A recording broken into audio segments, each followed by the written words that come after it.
Donc Marie Moroni habite dans le sud de la France. Elle a été pendant 15 ans scénographe et plasticienne avant de se rendre compte qu'elle avait surtout envie, plus que de s'occuper de la photo des autres et des œuvres des autres, de s'exprimer elle-même. Et elle s'est lancée il y a 5 ans dans la photographie. Et du coup, elle a voulu se former via des workshops. Et d'ailleurs, c'est quelque chose que j'ai noté, c'est une vraie tendance. Le nombre de personnes qui sont formées tardivement à la photographie via des workshops, c'est quelque chose qui est revenu souvent, ce qui me fait particulièrement plaisir. D'autant plus qu'avec une photographe qui est ici présente, Flore, nous animons une masterclass et on voit bien que ces masterclass aident beaucoup les photographes à présenter leur dossier, à avancer. Et donc Marie Moroni, c'est le cas, puisqu'elle a suivi pas mal de workshops. Et en 2015, elle a eu l'occasion d'aller au Rwanda pour photographier des brodeuses. Et elle a eu un vrai coup de cœur pour ces femmes. Et du coup, ça lui a donné envie de revenir en 2016 au Rwanda, rencontrer ces femmes et faire un travail personnel qui s'appelle Ibaba. Ce qui m'a plu dans les photographies de Marie Moroni, ce sont des portraits très sobres, avec une excellente maîtrise de la lumière, qui fait apparaître aussi la part de lumière et la part d'ombre de chacun. Chez ces femmes, on sent une immense dignité. Les broderies que vous voyez, en fait, c'est elle qui a posé la question si vous pouviez broder quelque chose pour vous, parce que ce sont des femmes qui travaillent pour des entreprises extérieures, qu'est-ce que vous broderiez? Et donc, elles ont, certaines, brodé le nom de leur fils, ou le nom d'un ami, ou le nom d'enfant. Donc Marie a recueilli le témoignage de chacune des femmes en leur posant la même question. Si vous deviez broder, vous, qu'est-ce que vous souhaiteriez réaliser? Cette question, elle ne s'est l'était vraiment jamais posée. Donc petit à petit, elles ont commencé à imaginer. J'aimerais broder une rose pour mon chéri, parce que je l'aime, me confie Francine. J'aimerais broder le prénom de ma fille. Elle s'appelle Consolée, témoigne Françoise. Lorsque je me réveille, je prie pour que n'arrive plus jamais ce qui s'est passé. Je broderai mon chapelet, témoigne Dancila, qui le porte autour de son cou. Lorsque je brode, seul le présent et l'avenir m'importent. J'aimerais broder des enfants, beaucoup d'enfants. Le mari d'Emerita, qui est une des femmes qui est photographiée, a été tué lors du génocide. Et elle n'a pas pu avoir la grande famille dont elle rêvait. Donc ce qui m'a touchée, c'est à la fois effectivement cette idée de montrer ces femmes dignes et belles, qui ne sourient pas. La photographe, il faut savoir que Marie Moroni ne parlait pas le rwandais, ces femmes ne parlent pas l'anglais. Et donc elles ont communiqué d'une part avec un traducteur, mais aussi via le regard. Et d'ailleurs, ça se sent vraiment, je trouve, dans les photographies. Il y a un vrai échange au travers du regard. Et la série se termine par cette série d'éphémères, de vols d'insectes dans la lumière. Et je trouvais ça assez joli aussi de mettre des éphémères dans la série, parce que l'éphémère et le Rwanda, forcément, ça fait écho, de même que peut faire écho le reflet dans la flaque qu'on peut voir, où certaines personnes y voient une flaque de sang, ou les racines de l'arbre qui aussi peuvent incarner les racines du Rwanda, le pays. En fait, toutes les photographies qui sont dans les à côté, qui ne sont pas des portraits, ont été prises aux alentours de l'atelier de broderie de ces femmes. Voilà, donc en fait, Ibaba, le nom de la série, ça signifie les ailes. C'était pour Marie Moroni une envie de montrer l'envol de ces femmes, parce qu'elles sont, grâce à ce travail, devenues indépendantes. Et elles ont, grâce à ce travail aussi, réussi à acquérir, à faire vivre leur foyer, à faire vivre leur famille. Nous allons passer à Fausto Uru. Donc Fausto, en fait, a 35 ans. Il est né en Sardaigne et il a fait d'abord des études à Sciences Po. C'est quelqu'un de très brillant, de très littéraire, qui a une culture générale assez impressionnante. Et depuis qu'il est devenu photographe, il travaille surtout lors de résidences. Donc ça, c'est aussi quelque chose qui revient souvent. Maintenant, pour les photographes, ça devient une possibilité de travailler, de postuler à des résidences. Et en France, on en a beaucoup. Il y en a, je crois, environ 220 résidences pour les photographes. Donc là, c'est un travail que je vais vous montrer qui a été réalisé au procédé platine-palladium, qu'il réalise lui-même. Donc les tirages sont très beaux. Il est venu avec, parce que je demande à chaque fois aux photographes de venir avec des tirages papier, j'y tiens beaucoup. Pour moi, le tirage est l'accomplissement du travail du photographe. Donc je vous montre, c'est un travail qui s'appelle ritratto, ritratto voulant dire portrait. Alors dans notre entretien, ce que me disait Fausto et qui m'intéressait beaucoup, Fausto Uhuru, c'est que face à un visage ou à un paysage, il avait toujours ce sentiment d'un dérobement, ce qu'il appelle le dérobement, c'est-à-dire de ne pas pouvoir, au travers de la photographie, de saisir vraiment l'essence de l'être ou l'essence d'un paysage. Certaines personnes qui ont travaillé avec lui, donc il a travaillé avec un lycée et aussi avec une maison de retraite, il les a fait revenir plusieurs fois. Pendant 5 mois, il les a photographiés une fois par semaine pour essayer d'avoir chez eux un sentiment de relâchement, qu'il n'y ait pas, vous savez, dans le portrait, il y a toujours une relation entre le photographe et le photographié, une relation de tension, un espèce de combat, le photographié voulant se rendre le plus beau possible, le photographe voulant extraire quelque chose de la personne, et parfois ça ne coïncide pas. Et chez Fausto Uhuru, il y a eu ce travail de recherche au travers de ces visages d'un certain relâchement, d'essayer de capter l'essence de ces êtres. De la même façon que dans les paysages, il a aussi cherché à avoir l'essence de ces êtres. Alors les bords noirs que vous voyez, c'est le platine palladium qui est en fait déposé au pinceau par le photographe sur des feuilles de papier art graphique. Et vraiment, il faut voir les tirages en vrai. Je crois que Fausto est venu avec et vous pouvez les voir parce qu'ils sont absolument magnifiques.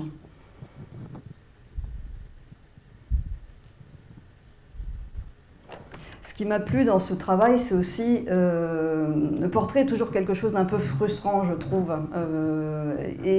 En fait, chez Fausto, on sent bien cette volonté d'essayer d'en percer le mystère.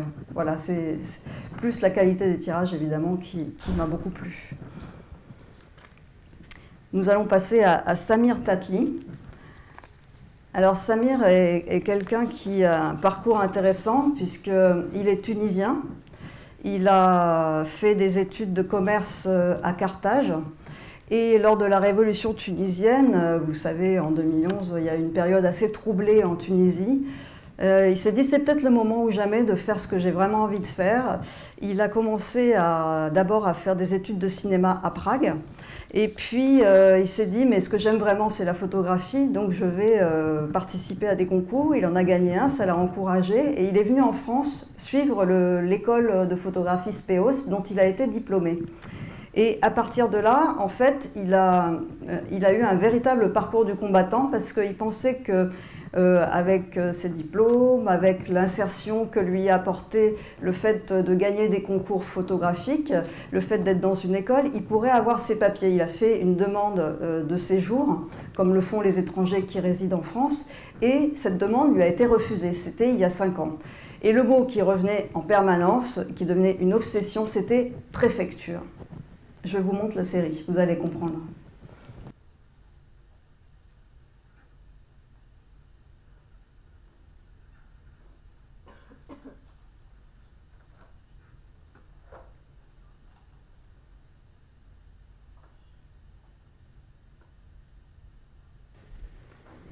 Donc c'est dans un bâtiment abandonné, dans une banlieue de la région parisienne, qu'il a fini par monter son atelier. En fait, il est resté en France en étant clandestin, sans avoir ses papiers, en allant en permanence à la préfecture. Et ce qui m'a touchée dans ce travail, c'est qu'on ressent physiquement l'administration française, l'espèce d'obstacle que beaucoup d'étrangers qui résident en France rencontrent à ne pas pouvoir avoir leurs papiers. Et je trouve que Samir l'a parfaitement mis en scène au travers de ses autoportraits, où il se photographie comme étant en affrontant des murs, affrontant des contreplaqués, des plaques, des portes, des murs, où à chaque fois il ne peut pas pénétrer, où son corps est complètement dissimulé, effacé par une espèce d'absurdité du monde administratif français qui évidemment refuse de plus en plus les étrangers en France. Je trouve qu'il l'a fait avec beaucoup d'intelligence, qu'il a montré cette absurdité administrative avec vraiment beaucoup d'intelligence. Donc il a travaillé dans un bâtiment abandonné en banlieue et il a été en plus, son refus d'avoir des papiers a été assorti d'une obligation de quitter le territoire. Donc il a fait ce travail vraiment dans une urgence, de se dire, bon voilà, je suis en France, mais je ne suis pas désiré en France, qu'est-ce que je dois faire? Il a fait quelques workshops, notamment avec Claudine Doury. C'est un nom qui est revenu souvent d'ailleurs dans les personnes qui venaient me voir, qui est quelqu'un qui a vraiment réussi à lui faire sortir des tripes ce qu'il avait en lui. Et je trouve ce travail particulièrement réussi sur justement comment montrer de façon pas bête et méchante et illustrative un vrai problème de la société d'aujourd'hui.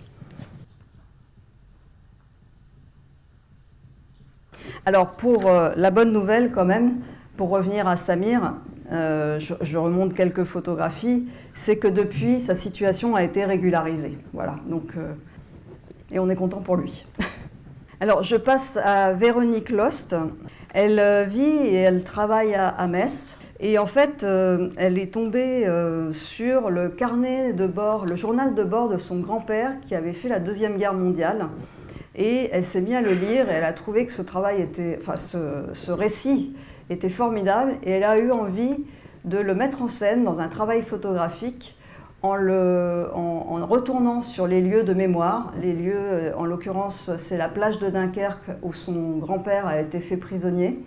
Et en ajoutant à son travail, vous verrez, en mêlant, je trouve de façon là aussi très subtile, des documents qui sont des documents de son journal de bord, des lieux, les lieux de mémoire, les lieux où se sont passés les faits, et des autoportraits où elle se met en situation de façon très discrète, où elle apparaît comme en fantôme puisqu'elle se sent dans cette filiation de ce travail sur la Deuxième Guerre mondiale.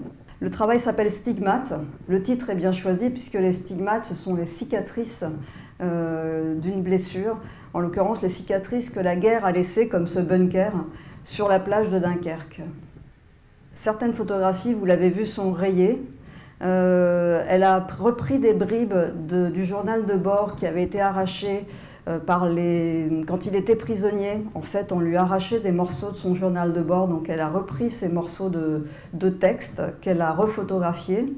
Elle a évidemment intégré des images de famille. Alors c'est une tendance qu'on a beaucoup vue en photographie aujourd'hui, d'utiliser les albums de famille, mais là je trouve que le mélange entre les paysages, le journal de bord, est assez bien fait. J'ai senti, en tout cas chez Véronique Lost, qui est assez jeune, une sincérité. Il y avait vraiment une émotion qui passait au travers de ce travail, qui est pourtant plastiquement très froid, extrêmement maîtrisé.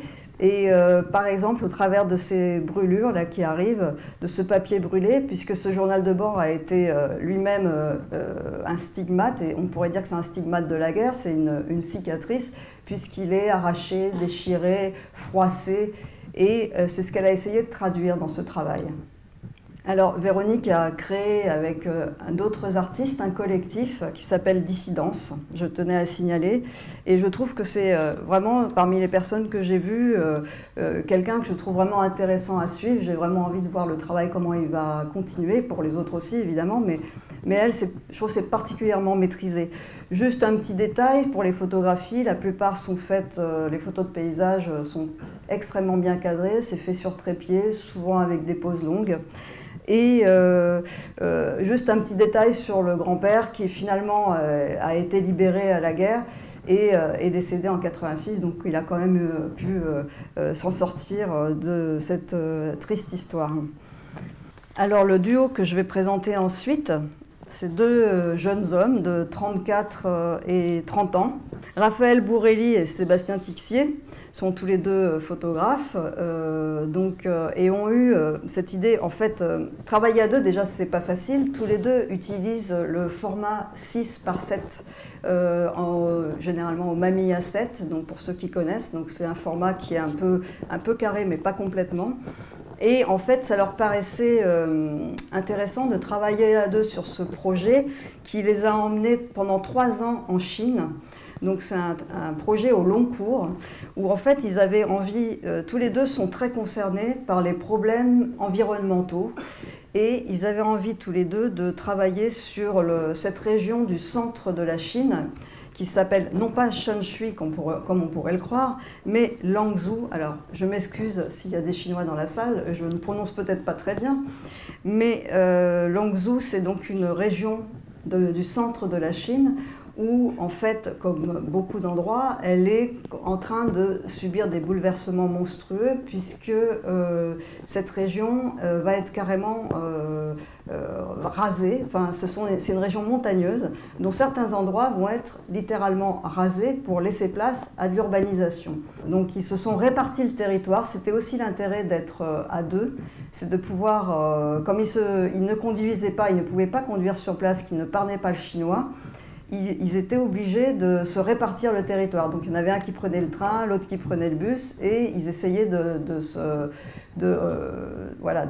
partager cet immense territoire qui est la région de Lanzhou. Il y a ces deux photos que vous voyez qui sont en fait des prises de Google Earth, je crois, où on voit la région de Lanzhou et ce que c'est aujourd'hui. Vous voyez qu'en fait, les montagnes ont été carrément rasées, quoi. Alors, il y a chez Sébastien Tixier et chez Raphaël Bourrelli un sens du cadrage que je trouve assez épatant. Une certaine distance qui peut rappeler la photographie d'un certain Raymond Depardon, je trouve, dans cette façon d'aborder les paysages, tout en intégrant aussi des éléments humains. Je trouve que leur travail à deux est assez fort parce que déjà on ne peut pas distinguer l'un et l'autre, ce qui est assez rare. Je trouve que c'est documentaire, mais ça dit beaucoup, enfin, c'est à la fois documentaire, ça dit beaucoup de choses sur ce pays. Les prises de vue sont particulièrement bien faites et c'est très documenté. Alors évidemment, là vous ne pouvez pas le voir, mais dans le dossier, notamment le dossier de presse qu'ils ont réalisé, parce qu'ils ont actuellement une exposition à la galerie 247 dans le 18e, une exposition qui dure jusqu'au 30 juin. Et pour cette exposition, chaque photographie est assortie de légendes assez longues qui décrit exactement quel est cet endroit, ce qui s'y passe. Donc je vous invite à aller voir cette exposition si vous êtes parisien, encore quelques jours pour certains, ceux qui sont venus de province, pour voir le travail, parce que justement la grosse partie aussi qui est intéressante passe par le texte, par les légendes des photographies. En fait, c'est une région qui en fait est autour du fleuve Jaune. Ce que vous voyez le fleuve revenir assez régulièrement dans les photographies, qui est une région aussi extrêmement polluée par l'urbanisation croissante, démesurée. Au détour d'un endroit, ils sont tombés sur cette tête de Bouddha qui incarne parfaitement le mélange tradition-modernité qu'on peut trouver dans ce coin de la Chine, dans ce coin reculé. Il y a quelques images, je trouve, très allégoriques, comme ce petit arbre qui a l'air de lutter contre l'urbanisation à outrance. Les Chinois viennent au bord du fleuve pour faire des activités, mais bon, on voit que le fleuve, quand même, il est un peu sacrifié. Et surtout, il y a un détournement de l'eau maintenant pour essayer de l'amener à d'autres régions. Et c'est en ça que je trouve ce projet intéressant. C'est à la fois un projet qui avait du fond, puisqu'il y a le travail environnemental en sous-jacent, et aussi une forme parfaite, puisque vous avez vu, les images sont extrêmement bien maîtrisées, cadrées. Il y a une chromie, une couleur qui ressort dans toutes les images, cette espèce de teinte ocre, marron, qui reflète aussi l'atmosphère un peu de pollution, de poussière qu'il peut y avoir autour d'un pays qui est en plein chantier, quoi. Flora Mérillon est quelqu'un qui est venu me voir avec un énorme carton à dessin, avec énormément de tirages, de très très beaux tirages.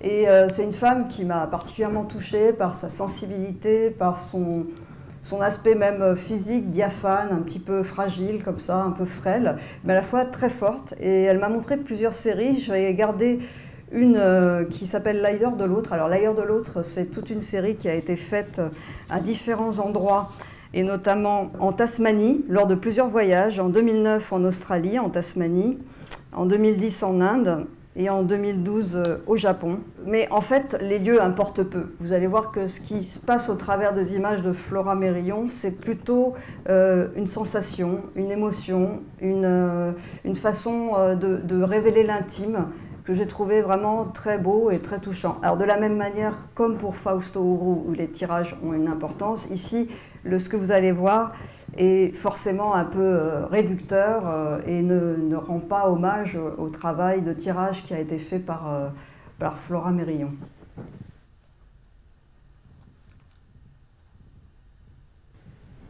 On voit bien qu'au travers des flous, des bougées, il y a au travers de cette façon de faire des prises de vue et de la matière du film Polaroid, c'est un film qui a existé très peu de temps et dont elle a glané vraiment les dernières boîtes qui s'appellent le Chocolate Film. C'est ce qui donne cette coloration un peu sépia, assez particulière, où en fait ce film est assez, comme souvent le Polaroid, a des accidents, on ne sait jamais vraiment ce qu'on va obtenir, et ça ajoute, je trouve, au propos de la photographe, puisque effectivement on est dans un univers un peu onirique, dans de la poésie pure, et je trouve que tout se mélange bien, les paysages, les visages, tout ça va bien ensemble et raconte une histoire dont on ne sait pas trop ce que ça raconte, mais on se laisse emporter par l'univers de Flora qui nous emmène dans un voyage qui est en fait plus un voyage intérieur, j'ai envie de dire.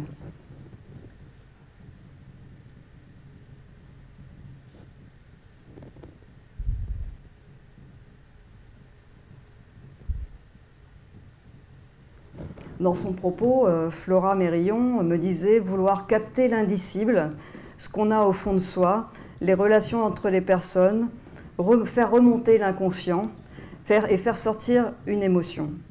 Et elle espérait surtout susciter cette émotion chez les spectateurs, ce que j'espère ce sera le cas ici ce soir. Jean-Noël Leblanc-Bontemps est un photographe qui vient de la publicité. En fait, c'est quelqu'un qui m'a un peu bluffé parce qu'il m'a eu, mais vous comprendrez après pourquoi, dans la série suivante. Il est un des rares à avoir 2 séries parce que je trouvais que justement il y avait je pense que ça vient du fait qu'il est photographe publicitaire, c'est quelqu'un qui maîtrise extrêmement bien le studio, la lumière, il travaille à la chambre et là, en l'occurrence, ce que je vais vous montrer, ce sont des photos qui ont été faites en forêt.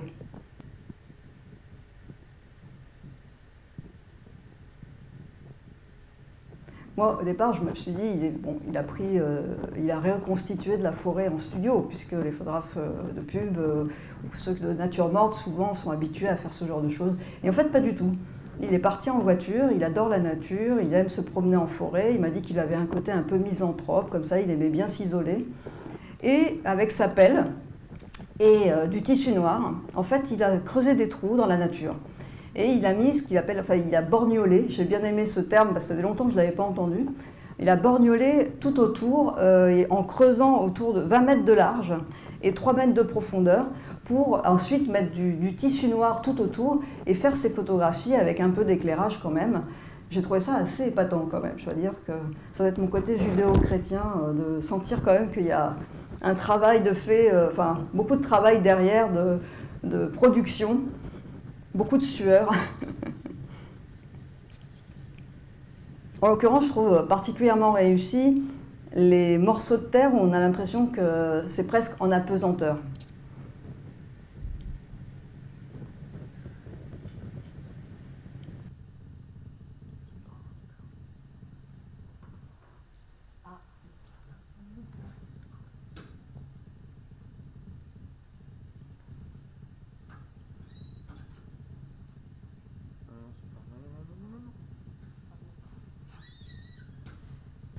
Donc ça, c'est la première série qui s'appelle Hors sol. Et puis là, je vais vous montrer une deuxième série. Pourquoi? Parce que, en fait, c'est la première qui m'a montré. Et sur le moment, il m'a rien dit. C'était des très beaux tirages, vraiment assez grands. Et je me suis dit, mais quand même, c'est quand même bizarre. Ces couchers de soleil, ils ne sont pas comme d'habitude. Il y a un truc. Alors, je ne me rends pas compte si la restitution sur écran vous permet de voir... En tout cas, maintenant je vous ai mis sur la voie, donc vous avez tous compris, j'imagine, le procédé.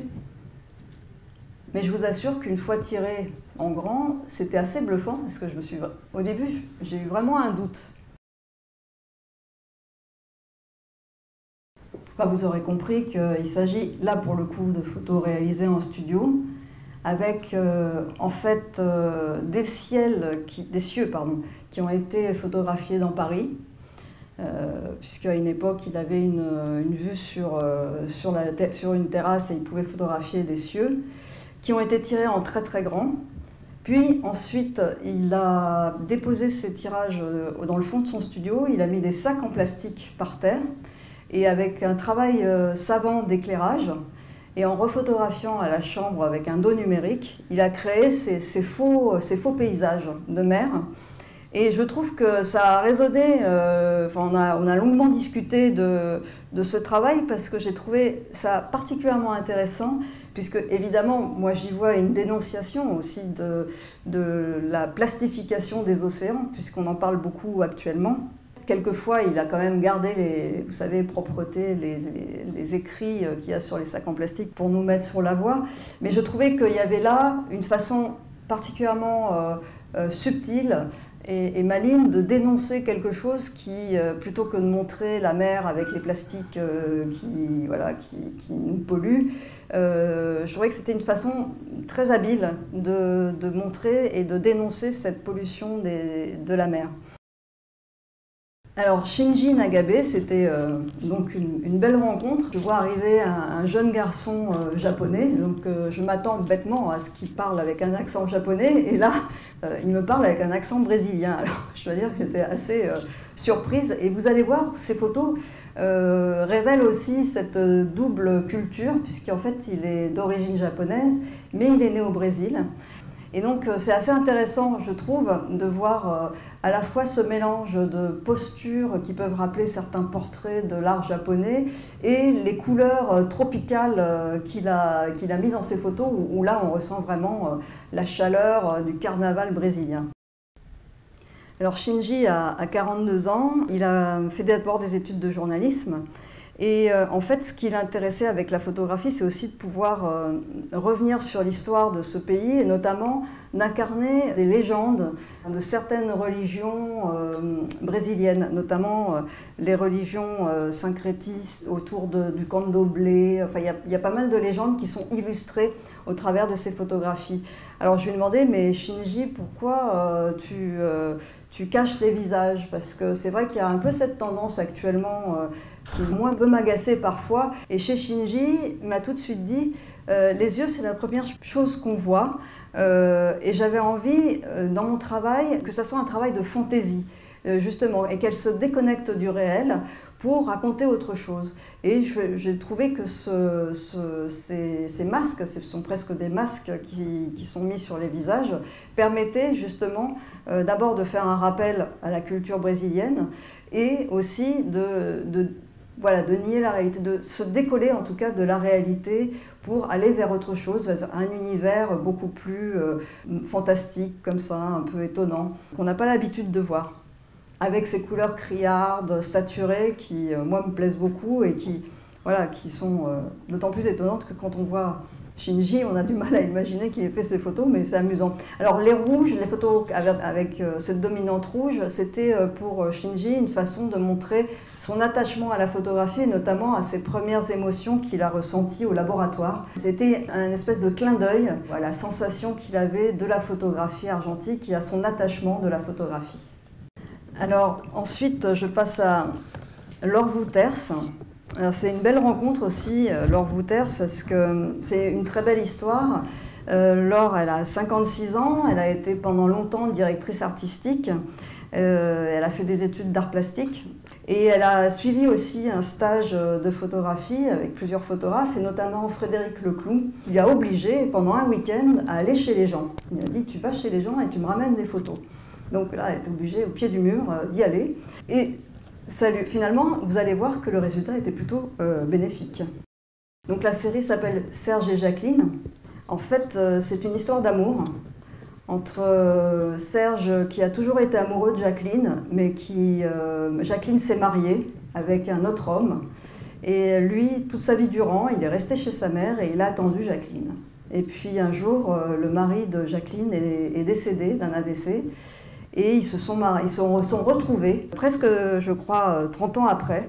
Et ils se sont mariés, enfin. Et ils vivent maintenant leur histoire d'amour, qui est une belle histoire. Et la rencontre avec Laure Wouter, c'était particulièrement étonnant, puisque ça se passe dans Lille. Elle habite à Lille, j'ai oublié de le dire. C'est dans un quartier de Lille qui est dans le sud de Lille. Et en fait, c'est un quartier un petit peu difficile, un quartier en pleine rénovation. Et il s'est mis à pleuvoir. Laure s'est abritée sous un porche. Et en fait, il y avait deux personnes sous le porche qui s'abritaient comme elle, un homme et une femme. En fait, c'était Serge et Jacqueline. Et la femme, voyant l'appareil photo, est venue vers elle et lui a dit « Vous êtes photographe, j'ai toujours rêvé que quelqu'un raconte notre histoire d'amour parce qu'elle est belle. » Et voilà, ça a démarré comme ça. Et en fait, petit à petit, pendant plusieurs années, Laure est allée chez eux de façon assez régulière, quand il se passait quelque chose, à Noël. On voit parfois une dame âgée, c'est la maman en fait de Serge, puisque Serge a toujours sa maman.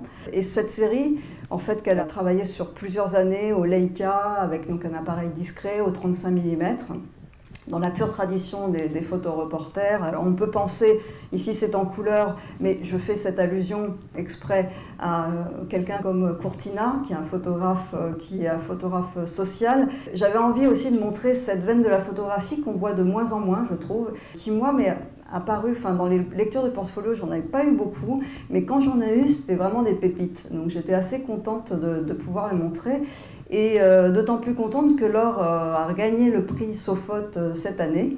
Quand je l'ai choisie, je ne le savais pas. Et elle est exposée actuellement à la galerie Fête et Cause. Je ne sais pas si vous connaissez cette galerie qui est située rue Quincampoix, qui est la seule galerie, à ma connaissance, qui montre de la photo sociale. Et je tiens à saluer le travail fait par cette galerie et par l'association Pour que l'esprit vive, qui depuis plus de 20 ans fait ce travail de montrer une photographie qu'on ne voit pas d'habitude dans les galeries, puisque c'est une photographie a priori qui est invendable, on va dire. On ne va pas acheter une photo comme ça.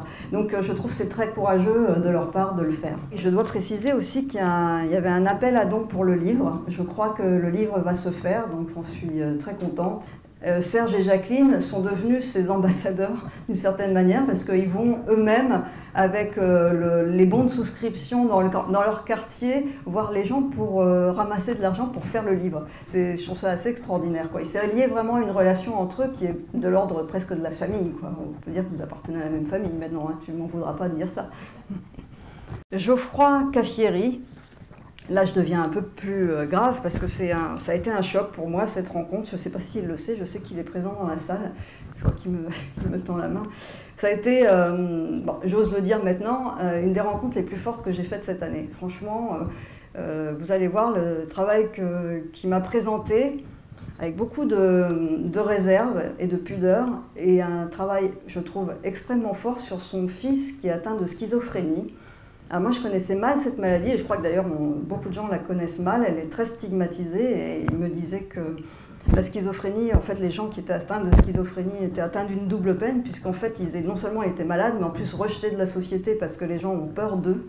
On ne sait pas quelles sont leurs réactions, on a l'impression qu'ils vont devenir comme Dr Jekyll et Mr Hyde. Or, c'est pas du tout ça. Donc, je vais quand même en parler un petit peu de cette maladie. Je me permets de faire une parenthèse parce que je crois que c'est important pour comprendre la série et le travail de Geoffroy. Donc, Geoffroy a un fils qui est atteint de schizophrénie.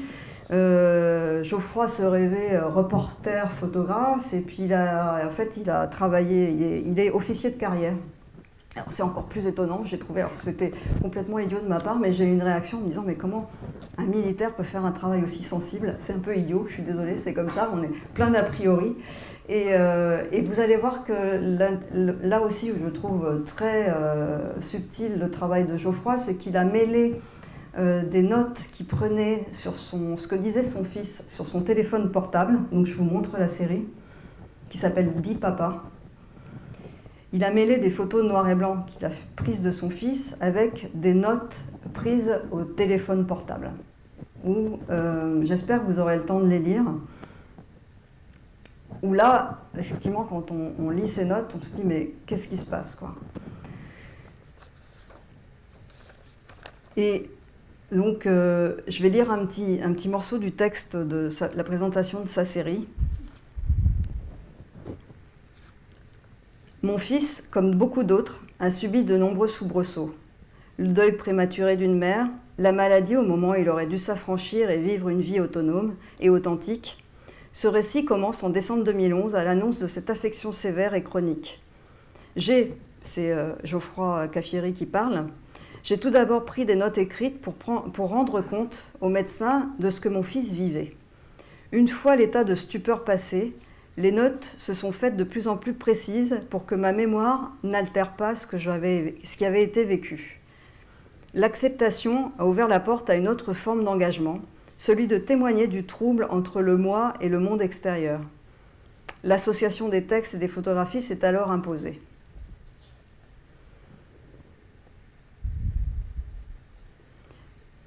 Photographier quelqu'un atteint de troubles mentaux est complexe, car il faut pouvoir distinguer l'objet maladie et le sujet malade. Donc, au travers de cette approche photographique, Geoffroy Caffieri a dressé un portrait du quotidien de ce qu'il vit avec son fils, sachant que cette maladie, en fait, elle est beaucoup moins dangereuse qu'elle n'y paraît, mais en fait, elle relègue vraiment les gens atteints de cette maladie à des parias, on peut dire des parias de la société. C'est en ça que Geoffroy me disait qu'il subissait un peu une double peine, quoi. Je trouve ce témoignage assez fort, et le fait d'avoir mêlé les textes et les photos, ça fonctionne particulièrement bien.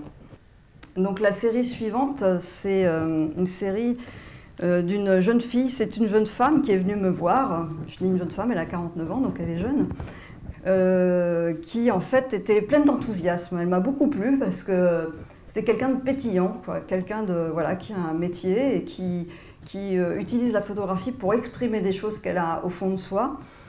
Et elle est commerciale dans le stockage de données, et son défouloir, c'est la photo, et notamment l'autoportrait, elle aussi.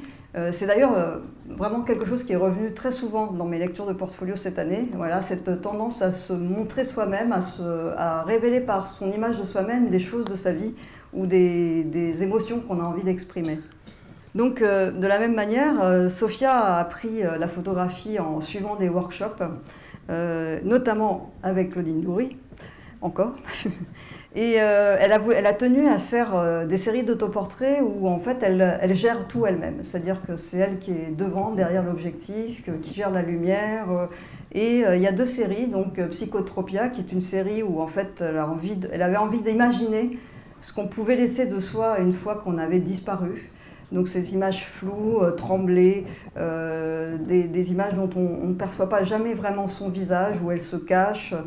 Et moi, ce qui m'a assez touchée, c'est cette espèce de fraîcheur chez elle, de la découverte de la photographie, mais déjà une grande maturité, en ayant bien compris ce que c'était le médium photographique et ce qu'il permettait d'exprimer. Et la deuxième série que vous allez voir, j'ai tenu à la montrer parce que je la trouvais assez amusante. Puisque c'est un peu un clin d'œil aussi au statut de la femme d'aujourd'hui. Ça s'appelle The Homemaker. Et vous allez voir, il y a assez peu de photos. Je sais que c'est une série en cours. Les deux d'ailleurs sont des travaux en cours pour Sophia, où elle utilise des objets du quotidien, et notamment de la bonne ménagère, un plat, une passoire, un fait-tout, pour montrer sa condition de femme, de bonne mère, bonne ménagère, et se moquer un petit peu d'elle, se moquer un petit peu des femmes.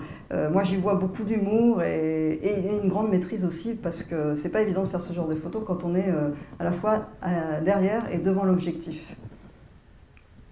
Donc elle me disait en rigolant, parce que c'est une femme très gaie, très, très drôle, qu'elle empruntait des ustensiles à des amis, que quelquefois elle allait chez des amis quand elle découvrait qu'il y avait une belle lumière. Tout est fait en lumière naturelle, pratiquement. Je crois qu'il y a des fois une lumière quand même ajoutée, me disait-elle, mais bon, elle essaye de travailler au maximum la forme pour que l'autoportrait soit le plus parfait possible. Et je trouve parfois il y a quelque chose, je sais pas, presque d'oriental dans ces images, quoi. C'est très curieux, quoi.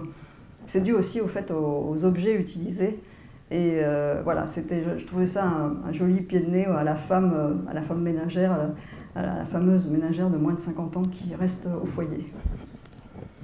Et pour finir, j'ai deux dossiers qui m'ont fait sourire, et j'aime bien finir par une petite note d'humour. Joël Bazir, donc, qui est photographe amateur, au bon sens du terme, qui a voulu, pour les 30 ans de ce mariage, faire un petit cadeau à son mari et à sa famille. Et elle a imaginé ces mises en scène que vous allez voir. Alors, je ne sais pas comment vous allez les percevoir, il y a des gens qui trouvent ça un peu triste, moi je trouve ça particulièrement drôle.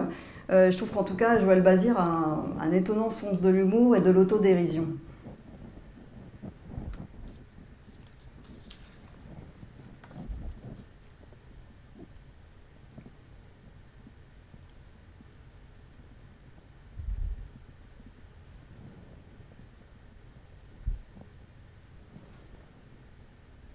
Je dois vous dire que son mari était parfaitement consentant, paraît-il. Ça a beaucoup amusé leurs amis, qui ont participé, quelquefois on les retrouve dans les images.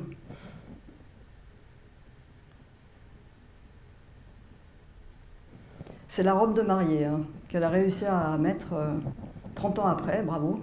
Et le costume du marié aussi. Comme quoi ils sont su rester jeunes et sveltes.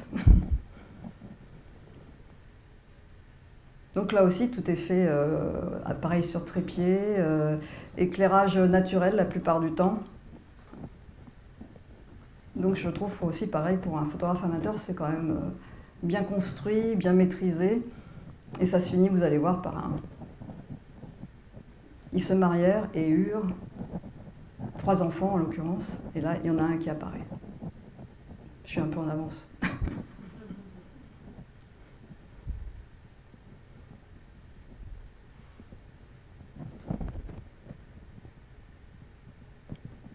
Voilà l'enfant qui naît. Donc voilà, ça va donner peut-être des idées à des personnes qui voudraient faire un cadeau de mariage. Et pour finir, Dan Ayon. Alors Dan est un photographe qui est né à Bucarest en 1947, qui a quitté la Roumanie en 1972, qui ensuite vit à Paris depuis 1992, donc il a plein de culture, il parle avec un accent assez prononcé, il est assez volubile, c'est un personnage assez amusant. Et j'ai beaucoup aimé cette série parce qu'elle est inclassable, je trouve. Elle a quelque chose d'assez insolite, inédit. Il y a à la fois un jeu graphique, ça joue avec le spectateur, ça détourne des œuvres connues, ça mélange pas mal de concepts et je trouve ça assez intéressant. Et le texte que je vais vous lire, qui est le texte de Dan, montre bien cette personnalité, comment dirais-je, peut-être un peu subversive de l'auteur.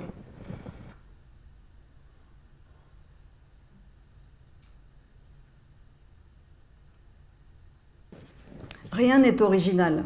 Volez de n'importe où tout ce qui résonne avec votre inspiration ou nourrit votre imagination. Dévorez des vieux films, des nouveaux films, de la musique, des livres, des peintures, des photographies, des poèmes, des rêves, des conversations au hasard, l'architecture, les ponts, les panneaux de signalisation, les arbres, les nuages, les étendues d'eau, la lumière et les ombres. Volez seulement les choses qui parlent directement à votre âme. Si vous faites cela, votre travail et votre vol sera authentique. L'authenticité est inestimable, l'originalité est inexistante.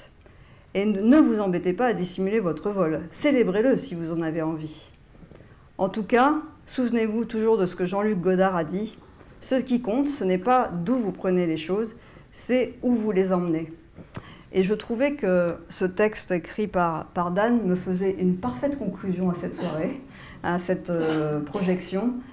C'est un espèce de manifeste que j'avais envie de vous lancer comme ça, parce qu'on sent chez lui une énorme liberté de se réapproprier des images comme celle-ci de Stravinsky par Irving Penn, et d'y ajouter sa touche, c'est qu'à le dire, son point, qui arrive comme ça de temps à autre, de façon étonnante, qui trouble notre regard, qui nous emmène ailleurs. Et moi j'ai trouvé ce travail particulièrement intéressant et surtout extrêmement original, et j'avais envie de le partager avec vous. Et puis, écoutez, merci beaucoup d'avoir été aussi attentif ce soir. J'espère que ça vous a plu, ça vous a intéressé. Et merci, voilà, tout simplement.